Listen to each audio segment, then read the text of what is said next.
Bonjour, bienvenue dans ma bibliothèque. Quelle date on est aujourd'hui? Je pense qu'on est le 23 avril 2014.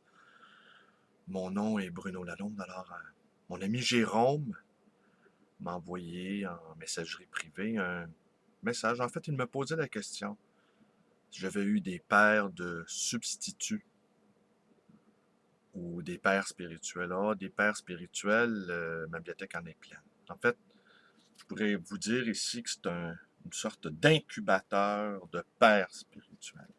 Il n'y a que des pères spirituels ici et des mères spirituelles.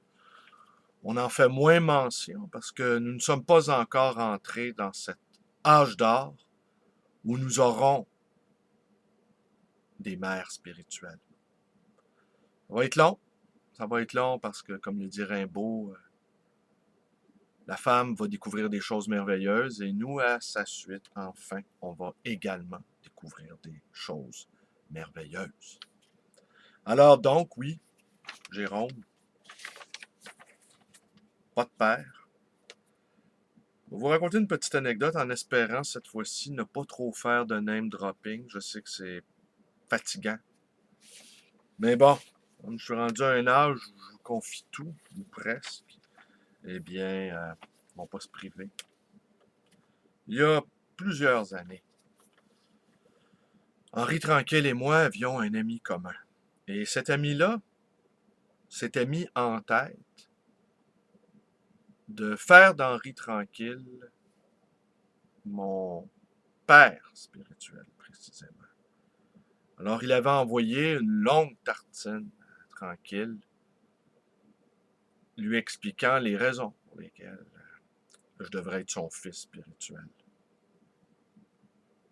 Et tranquille lui a envoyé une longue lettre, refusant d'être mon père spirituel. Et puis, quand cet ami-là commun s'est présenté à ma librairie pour me dire qu'il avait entrepris cette démarche, je dois vous avouer que j'ai été très contrarié. Je trouvais cette démarche-là absurde et inappropriée. Et qu'aurais-je fait d'être le dauphin? Qu'aurais-je fait de ça, d'être le dauphin tranquille? En plus, tranquille est une sorte d'accident de parcours dans le monde de la librairie. Je pense aussi être un accident de parcours. Alors, les accidents de parcours ne se rencontrent pas. La mésange ne côtoie pas l'otarie, dit autrement. Alors, toujours cet ami-là, qui avait dans sa main, qui avait sous le bras une serviette bourrée de manuscrits, me dit « Es-tu intéressé à lire cette correspondance-là? Je t'en ai fait des photocopies. » Là, j'étais encore plus contrarié parce que j'étais mis devant une démarche que je n'aurais jamais sollicitée, que je n'aurais jamais voulu. Et là, tout à coup, je me retrouve avec une liasse de, de photocopies me concernant et dans laquelle Lias Henri Tranquille me récuse.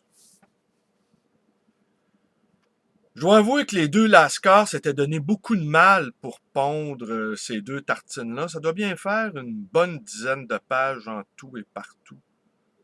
J'ai ça quelque part dans un des livres truffés, ces lettres-là. Et j'ai retrouvé ceci. Vous voyez? Et ça, c'est quoi? On va conclure là-dessus. Alors ça, c'est un name dropping un peu manqué. Je vous raconte que Henri Tranquille ne m'a pas voulu comme fils adoptif. J'ai toujours eu beaucoup de misère avec tous les pères et je n'ai pas eu de modèle, non, Jérôme, pour répondre à ta question. J'ai constaté que tu en avais eu plusieurs. Et sans doute, tu leur dois une partie de cette incroyable sagesse qui est la tienne. Moi, je n'ai pas cette sagesse-là, Jérôme. Je ne l'ai pas. Je suis une espèce de le volcan qui ne cesse d'être en éruption.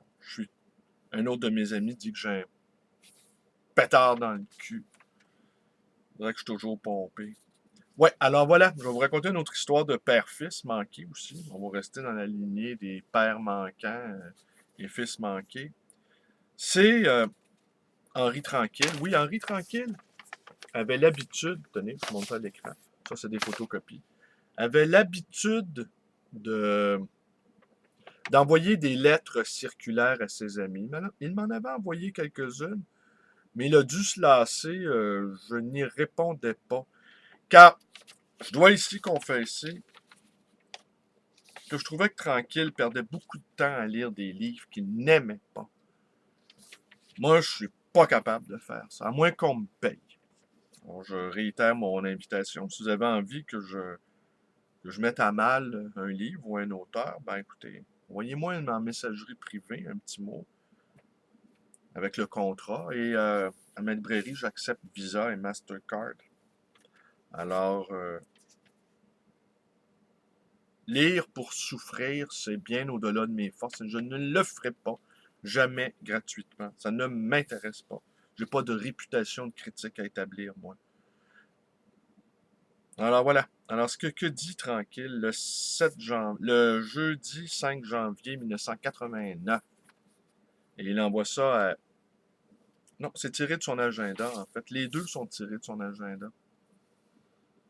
J'ai étonné Yves Gauthier en lui disant que je voyais beaucoup de piteuses poudres aux yeux dans les 100 premières pages de Vamp de Christian Mistral.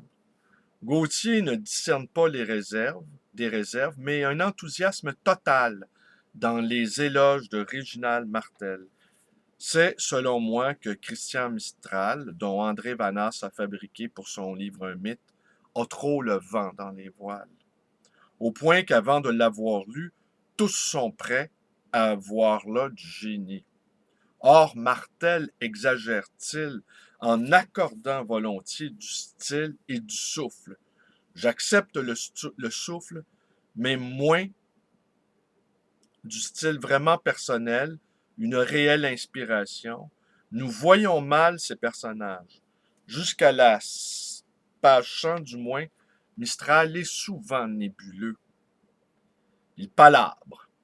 Observation décrite et pensée moins concrète que pétaradante par des entrechocs hors saison. Des entrechocs hors saison. Ouais. Tirade en général creuse, médiocre ou vraiment vide, devant le demi-silence réprobateur de Gauthier, n'ayant pas lu Mistral, qu'il croit au plus provocateur original pour Martel. J'arrive pas à comprendre cette phrase-là. Peut-être moi qui l'ai mal lu, mais remarquez, c'est tiré de son agenda. Mais il se donnait quand même la peine d'en faire une lettre circulaire qui disséminait auprès des gens qu'il jugeait dignes de recevoir cela. Inquiet, j'ai pris le temps de relire les 100, et relis en plus, les 100 premières pages avant de poursuivre et ressenti la même absence d'atmosphère palpable. Cependant, mon jugement sur l'ensemble que je ne connais pas encore, j'ai quand même par intuition emprunté de la bibliothèque Les Anges vagabonds de Kerouac, auteur à qui on compare Mistral.